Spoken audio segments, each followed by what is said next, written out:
프로그램을 어떤 것을 할 것이냐, 우리 주택에 사는 분들의 라이프 사이클을 좀 고려를 하셔서 정하시면 되는데요. 일단 청년이냐, 아니면 아이를 둔 세대가 많으냐, 고령자 분이 계시느냐, 혹은 또 장애가 있으신 분이 계시느냐에 따라서 우리가 정할 수 있는 프로그램은 굉장히 다양할 것 같습니다. 어쨌든 이 프로그램을 하는 데 있어서 재정적으로 부담이 된다라든지 시간적으로 너무 힘들다든지 이러면 즐거운 공동체 활동이 되기가 어렵겠죠. 그래서 그 수위 조절을 하는 것이 굉장히 중요한데요. 지속 가능한 재정적인 자립을 위한 활동들도 있으십니다. 예를 들어서 노노잡의 어떤 활동들을 해보자. 그래서 고령자와 청년들이 같이 할 수 있는 활동들, 예를 들면 어르신들은 반찬 만들기라든지 친환경적인 농법이라든지 아니면 과거에 하셨던 직업과 관련된 활동이라든지 이런 것들을 또 젊은 세대, 어린이들 세대에 주실 수 있는 반면에 젊은 친구들의 경우에는 크리에이티브 카페 이런 걸 통해서 내가 하고 있는 일을 교류를 하고 또 정보를 주고받아서 서로 컨설팅을 해줄 수 있는 그런 작은 어떤 관계들도 가능합니다. 또 어떤 주택에서는 우리 일자리, 소일거리를 만들어 보자. 그래서 그 주택 내에서 바리스타 교육도 하시고요. 컴퓨터 교육도 한다든지 혹은 봉사와 관련된 문학 강좌라든지 일자리 창출 교육도 진행을 하시는 주택들이 있으십니다. 삶의 질을 높이기 위한 주거 서비스, 이런 프로그램들도 볼 수가 있는데요. 예를 들면 문화예술 프로그램, 그래서 주민분들 중에서 재능 기부를 하셔서 오카리나를 가르친다든지 아니면 또 미술을 하셨던 분은 미술 그리기, 이런 문화예술 프로그램은 주민들끼리만 하지 않으시고요. 지역 주민들도 원하시는 분들은 신청을 하셔서 같이 할 수 있게끔. 우리 공동체 주택의 또 하나의 가치는 지역 주민과 함께 한다라는 점입니다. 입주한 주민들끼리 행복하게 사는 것도 중요하지만 우리가 이 좋은 공간과 커뮤니티를 이웃 주민들에게도 함께 나누고 같이 한다라는 점이죠. 그럴 때 이런 문화예술 프로그램을 통해서 공유할 수 있는 부분을 찾을 수가 있겠습니다. 혹은 한 끼 식사, 이런 프로그램도 있어요. 요즘에 1인 가구들도 많기 때문에 어떤 주택에서는 매일 저녁 혹은 일주일에 한 번 이렇게 모여서 공동 식사를 하십니다. 공동 식사를 해서 어려운 게 아니라 한 청년주택에서는 같이 시켜서 먹자. 그래서 혼자 시키면 짜장밖에 먹을 수 없지만 같이 시키면 탕수육도 같이 먹을 수 있고 반찬 하나씩만 들고 와서 주말에 한 끼씩 우리 같이 먹자, 이렇게 하는 프로그램도 있습니다. 유럽의 우리의 공동체 주택을 닮은 코하우징에서는 공동의 저녁 식사를 가장 중요한 주민 프로그램으로 이용을 또 하시죠. 결국 우리가 모여서 즐겁게 이야기 나누고 맛있는 걸 나누고 할 때 보다 관계의 어떤 형성에 있어서 굉장히 친밀함을 느낄 수가 있을 겁니다.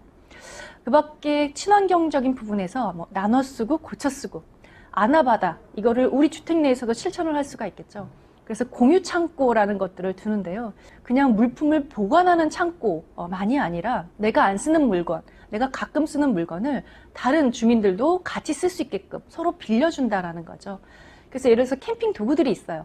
나는 1년에 몇 번 안 쓰는데 그거를 SNS에서 나 이번 주에 우리 가족들이랑 갈 건데 혹시 그 캠핑 재료 쓸 수 있어? 라고 하면 빌려주는, 혹은 공구들, 이런 것들도 각 집집마다 둘 필요가 없겠죠. 식기류도 그렇고. 자, 이런 부분들이 서로 실천하는 부분입니다. 대학생들이나 혹은 청년들이 사는 주택에서는 공유 냉장고를 시도해 볼 만하죠. 그래서 양파를 샀지만 다 못 먹죠. 공유 냉장고에 넣어놓고 필요한 사람이 가져가고 또 내가 필요한 물품을 가져오고. 네. 이럴 때 한 분이 거기에 있는 모든 거를 싹 다 가져가는 일은 물론 없습니다. 필요한 만큼 나눠 쓴다라고 하는 것들이 결국 상대방에 대한 신뢰와 소통이 이루어질 때 가능한 그런 나눔이라고 볼 수가 있겠습니다. 우리 공동체 프로그램에는 갈등 예방을 위해서 혹은 갈등이 발생을 했을 때 우리가 어떻게 해결할 것이냐와 관련된 프로그램도 있습니다. 비폭력 대화법 혹은 상대방 알기, 이런 프로그램들이 있는데요. 우리가 알게 모르게 대화를 할 때 상대방에게 상처 주는 말을 한다라는 거죠. 혹은 나 중심으로 이야기를 하게 됩니다. 말 한마디 건넬 때 항상 상대방을 생각하고 내가 하는 이 말이 나는 그 사람을 생각해서 하는 말인데 듣는 사람은 그렇지 않을 수 있다는 거죠. 그래서 이 비폭력이라는 말은 자기 중심적으로 이야기하는 부분을 상대방 입장에서 이야기하자라고 이해를 할 것 같습니다. 근데 우리는 그런 부분들을 배워본 적이 없어요. 그래서 공동체 프로그램에서 주민들이 앞으로 회의도 하고 모여서 활동도 할 것인데 그럴 때 우리가 건네는 말 한마디를 이런 표현을 쓰자, 이런 용어를 쓰자 강좌를 통해서 배워볼 수가 있겠죠. 어떤 주택에서는 대화법에 관련된 부분을 강사분을 모시고 와서 아이들끼리도 우리가 이야기할 때 이런 거 조심해서 이야기하자 라는 것들을 카드를 통해서 혹은 역할 행동 이런 걸 통해서 상대방에 대한 이해를 하는 시간을 가져보기도 합니다. 공감대를 형성을 할 때 바람직하지 않은 대화법으로 너는 이러이러해 라는 평가를 한다라든지 아니면 우리가 이런 거 공동체 규약으로 정했잖아 지키세요 라는 강요를 한다라는 것들 당연한 말인데 상대방은 다르게 생각할 수 있다. 이런 부분들을 우리가 미리 배움으로 인해서 오랫동안 롱런할 수 있는 공동체를 형성하는 기반이라고 할 수가 있겠습니다. 공동체 활성화 프로그램을 좀 유형을 나눠보면 주민 전체 프로그램이 있을 수 있고요. 그 다음에 소규모 프로그램, 또 지역 주민과 함께하는 프로그램 이렇게 세 가지로 나눠볼 수가 있겠습니다. 먼저 주민 전체가 참여하는 프로그램은 다양하게 있을 수 있겠죠. 옥상 파티가 될 수도 있고요. 공동의 저녁 식사 프로그램도 할 수도 있고요. 아이들 생일 잔치 해주기 이런 것들도 전체 주민이 참여하는 행사가 될 수가 있을 겁니다. 반면에 나랑 같은 취미 그리고 나랑 같은 어떤 성향을 가진 사람들끼리 소그룹을 형성을 해서 동아리 활동 같은 것들을 할 수가 있을 거예요. 등산을 좋아하시는 분들끼리 매주 어떻게 등산을 할 것인지 계획해보는 거 굉장히 재미있겠죠. 그러면 그분들끼리 같이 등산을 다녀온 후에 사진이나 이런 걸 통해서 가지 않은 주민들과도 공유를 할 수가 있을 겁니다. 그 다음에 만들기라든지 아니면 친환경 같은 프로그램을 할 때 특별히 거기에 관심 있는 분들이 만든 내용들을 이런 걸 우리가 한번 실천해 봅시다. 다른 주민들에게 전달하는 역할도 할 수가 있을 거예요. 예를 들면 친환경 비누 만들기라든지 친환경 모기 퇴치제 만들기라든지 친환경 마스크 만들기라든지 관심 있는 주민들이 모이셔서 만든 물품들을 우리 주민들에게 공유하는 필요한 분들 가져가세요 라고 해서 테이블에다가 취지를 적어 놓고 자유롭게 가져가고 포스트잇으로 한마디씩 남기게끔 하는 거 우리가 꼭 만나야만 공동체 활동이 되는 거는 아니라는 거죠. 이렇게 필요에 따라서 또 바쁠 때는 직접 만나지 못하더라도 우리가 늘 소통할 수 있음을 이런 소그룹 프로그램을 통해서도 찾을 수가 있을 겁니다. 지역주민 연계 프로그램 역시 상당히 부담을 가지세요. 그런데 그게 아니라 내가 하는 활동에 관심 있는 주민이라면 꼭 우리 주택이 아니라 인근에 사시는 주민도 참여할 수 있다. 그냥 이렇게 편하게 생각하시면 될 것 같아요. 예를 들어 우리 주택에서 가죽 공예 이런 프로그램 한다. 실제 어떤 주택에서는 주민 중에 한 분이 이런 가죽 공예를 하시는 분이셨어요. 우리 주민뿐만 아니라 재료를 공동으로 구입하면 훨씬 더 단가가 싸지니까 지역 주민에게도 홍보물을 붙였어요. 그래서 원하시는 분은 예약하셔서 같이 이 활동에 참여할 수 있다. 이렇게 하면 인근의 주민도 우리의 오픈되어 있는 커뮤니티실에 와볼 수 있고 이렇게 살 수 있구나 라고 하는 모델의 어떤 역할로서도 알릴 수 있는 부분이 되겠습니다. 우리 공동체 주택에 사시는 분들은 그 안에서 주민들끼리 행복하게 사는 것도 중요하지만 개인주의 또 아파트 중심의 어떤 주거 문화를 바꾸는데 새로운 대안으로서 우리의 공동체 주택을 소개하는 그런 어떤 역할도 중요하다고 생각을 합니다. 그 첫 번째가 지역 주민을 우리 주택으로 초대하는 거죠. 그래서 옥상 파티를 한다거나 1층에 필로티 부분에서 아나바다든 이런 행사를 할 때 적극적으로 이웃 주민들에게 알리시고 또 초대하는 말 한마디를 건네는 것 이것이 바로 지역 사회를 위한 공동체 주택의 역할이 아닐까 생각을 합니다. 여기는 홀몸 어르신들이 모여 사는 주택입니다. 여기는 공간이 1층에 작은 커뮤니티실이 있고 옥상 공간이 있는데요. 이 작은 옥상 공간에 구청에서 상추씨나 모종을 구해 오셔서 그거를 심고 공동으로 텃밭을 키우는 모습입니다. 가을에 여기서 수확한 것을 거두셔서 비빔밥 데이를 하십니다. 나는 옥상 텃밭에서 뭐 한 게 없어. 그런 분은 내가 그릇 같은 거 가지고 올게. 또 어떤 어르신은 그럼 우리 집에 참기름이 많은데 참기름은 내가 기증할게. 이렇게 작은 보탬이 풍성한 식탁을 만드는 활동 사례가 있었습니다. 공동 육아를 위해서 모여 사시는 주택도 있는데요. 넓은 공동 육아를 하기 위한 이 공간은 아이들도 모이지만 엄마들의 모임의 장소이기도 하죠. 보시는 것처럼 편하게 앉아서 아이들이 마음껏 뛰어놀고 소리를 질러도 이웃의 피해가 되지 않은 그런 구조를 하고 있습니다.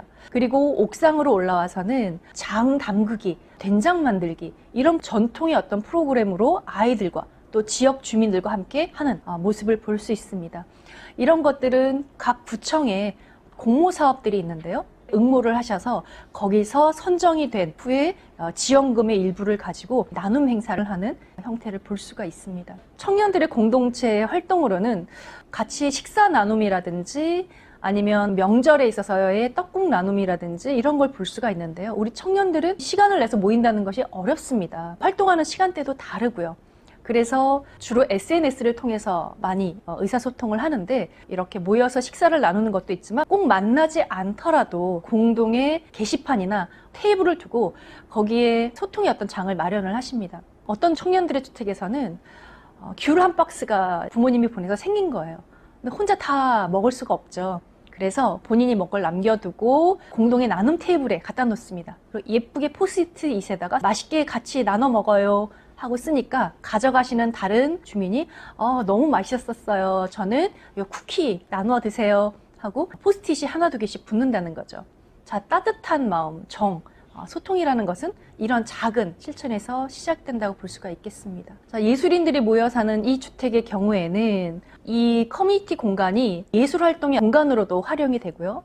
지역 주민을 위한 프로그램을 운영하는 혹은 개인의 어떤 작업을 위한 공간으로도 활용이 됩니다. 다문화 한부모 가구를 위해서 입주한 이 공동체 주택 경우에는 2층에 있는 커뮤니티실 넓게 만들어져 있는데 이 공간을 적극적으로 사용을 합니다.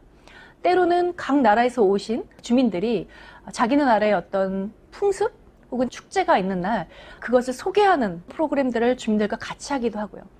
또 한국의 전통 하회탈 이런 것들 만들기를 아이들 프로그램이랑 엮어서 만든 작품을 벽면에 걸고 나중에 그것을 지역 주민들의 어떤 행사 때 들고 나가서 공유하는 이런 어떤 장으로 활동이 된다라는 거죠. 우리가 지역으로부터 어떤 차별받을 수 있는 또 소외될 수 있는 이런 주민분들 같이 살아나가는 이웃이라고 본다면 피부색이 다른 거 아니면 혼자 사느냐 그렇지 않느냐 이런 것들은 별로 중요하지 않은 것 같습니다. 우리가 더불어 살아가는 이웃으로 받아들이는 그것이 보다 중요한 우리 공동체적인 가치라고 볼 수가 있겠죠. 자, 우리 공동체 주택에 살고 계시는 주민분들은 일단 미소가 생기세요. 만나 뵈면 얼굴이 되게 밝습니다. 처음에 제가 어르신들만 사는 공동체 주택을 한번 갔었는데요. 아무 말씀을 안 하시더라고요. 그래서 왜 아무 말씀을 안 하실까라고 봤는데 그분들의 경우에는 사회적으로 굉장히 또 소외되셨던 분들도 상당히 좀 계셨어요. 그래서 내가 어떤 말을 주민들이 모인 자리에서 했을 때 혹시 내가 그로 인해서 내가 잘못 말하지 않았을까 혹은 그로 인해서 내가 불이익을 얻지는 않을까 이런 불안감이 좀 있으셨던 것 같아요. 그런데 실제로 오신 분들이 나는 이렇게 살아왔어. 나는 어떤 어려움이 있었어. 한두 가지씩 속에 있는 말을 공유함으로 인해서 서로 간에 라프 형성이 되시는 것을 봤습니다. 나중에 이분들이 모이시는 걸 보니까 회의라는 거는 우리에게 꼭 필요한 거야. 그래서 대표분이 회의를 하시는데 자, 우리 회의할 때는 손을 들고 짧게 본인의 말을 이렇게 합시다. 이런 회의의 어떤 방식도 스스로 정하시고요. 또 어떤 그 어르신들의 회의에서는 내가 갖고 있는 옷 중에 가장 좋은 옷을 입고 나오십니다. 그만큼 주민들이 소통하는 회의하는 자리는 중요한 어떤 의미가 있다라는 거죠. 주민분들은 이렇게 얘기를 하세요. 내가 어디 가서 일 때문에 회의를 하거나 해본 적은 있지만 살고 있는 주민들과 함께 공동의 의사 결정을 하기 위해서 모여서 발언하고 의견을 모아가고 하는 것들은 참 생소하다. 하지만 이런 것들이 우리가 집이라는 곳에 살면서 없었기 때문에 그동안 이웃 간의 관계가 소원했구나. 자, 이렇게들 말씀을 하십니다. 소통하는 방법을 배워간다라는 거. 네, 그 부분이 첫 번째 변화인 것 같습니다. 여기 어르신들의 경우에는 아이디어 대회 이런 부분들도 나오세요. 어떤 할머니께서는 나는 내가 어떤 걸 할 수 있는지 몰랐다. 그런데 잘 생각해 보니까 그래도 나는 농사를 지을 수 있으니까 동네 아이들을 위해서 상자 텃밭에다가 거기 유기농으로 이 야채들을 키우는 것들을 가르칠 수 있을 것 같다. 주민들이 십시일반 의견을 모아서 나오셔서 그 계획을 발표하고 공모에 참여하는 이런 변화들도 볼 수 있다는 거죠. 기존에 우리 주택이었다면 이런 것들을 나 혼자 혹은 옆집에 사는 분과 같이 한다? 아마 생각하기 어려운 그런 활동이었을 겁니다. 우리 공동체 주택에 살고 계시는 주민들이 과연 이전에 살았던 주택과 나 스스로가 어떻게 달라졌느냐, 이런 부분들을 한번 조사를 해봤는데요. 조사에 참여하신 분들은 혼자 사시는 어르신도 있고 또 젊은 분도 있습니다. 한 106명 정도 되시는 분들이 공동체 주택에 살면서 나는 이런 것들을 느꼈다라고 했는데요. 예를 들면 이전에 살았던 주택에 비했을 때 지금 살고 있는 공동체 주택은 물리적으로 어떤가 하고 물어봤더니 40% 이상이 매우 좋아졌다. 그래서 좋아졌다라는 것까지 합해서 82% 이상이 이전 주택보다 훨씬 물리적으로 좋아졌어. 이렇게 대답을 해주셨고요. 그러면 감당 가능한 저렴한 주거비가 공동체 주택에서 기대하는 부분도 있는데 이전 주택에 비해서 주거비가 얼마큼 줄었느냐라고 봤을 때 줄어들었다라고 하는 응답이 또 80% 가까이 들었습니다. 즉 공유하는 삶을 통해서 혼자 개인적으로 지출을 하거나 지출하지 못했던 부분들을 해결할 수가 있었다라는 부분을 볼 수가 있습니다. 이전 주택에 비했을 때 우리 공동체 주택에서의 주민 간의 교류, 소통은 어땠느냐라고 여쭤봤더니 거의 한 85%에 해당하는 분이 매우 좋다. 이전에는 한 번도 이웃 주민과 이렇게 대화를 하거나 모여서 뭔가를 활동을 하거나 한 적이 없었었는데 그런 부분이 우리 공동체 주택에서의 굉장히 장점이다 라고 이야기를 하셨고요. 공동체 주택에서의 주민회의 어느 정도 참여하시냐라고 물었을 때 거의 빠짐없이 참여한다 라고 응답하신 분이 50%였습니다. 이 주민회의가 우리가 더불어 살아가는 이런 공동생활에 과연 도움이 될까 하고 여쭤봤더니 조금 도움이 된다, 많이 도움이 된다 라고 하는 응답이 거의 75% 이상이 됐습니다. 자, 그 이야기는 만날 수 있는 공간이 있고요. 주민회의라든지 커뮤니티 어떤 활동을 통해서 우리가 평소에 다른 아파트나 이런 공동주택에서 느끼는 공동생활상의 층간소음, 흡연 이런 문제들을 원만하게 해결하는 데 분명히 도움이 된다라고 하는 것들을 주민들이 직접 평가를 해주셨다는 거죠. 연령대별로도 약간의 차이가 보이기는 하는데 역시 매우 도움이 됐다라고 하는 의견들을 보이셨다는 거죠.